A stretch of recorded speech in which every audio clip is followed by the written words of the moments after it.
تست تزریق جریان کلید 1600 آمپره. الان ما داریم تزریق جریان میکنیم. اینجا رنج تنظیممون گذاشتیم 5/10 که بر اساس 1600 آمپر کلید اصلیمون 5/10 میشه تقریبا 800 آمپر که 800 آمپر به بالا آلارم میده رله و باید بعد از منحنیش بعد مدت زمان قطع کنه. ولی زودتر از این که بخواد قطع کنه آمپرمون ما بالاتر میبریم تا در حدود 1600 آمپر 1550 آمپر که سریع قطع کنه. الان وصله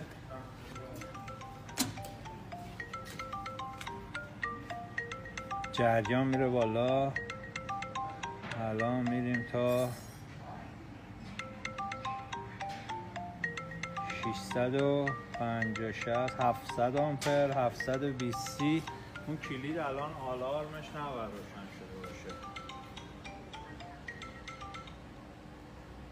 حالا بالاتر از 750 آمپر که بریم رو 800 آمپر چراغ آلارم روشن میشه، میره تو مرحله منحنی که طی مدت زمانی که روی منحنی هستش کلید اون زمانش رو طی کنه، رله عمل کنه، قطع کنه. برای دقیق تر قطع کردن آمپر رو بالاتر میبریم.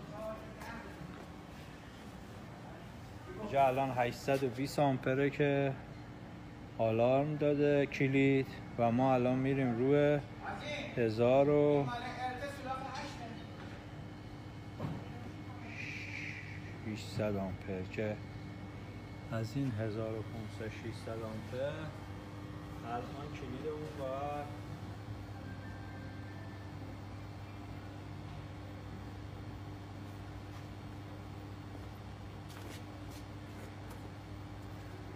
قطع بشه.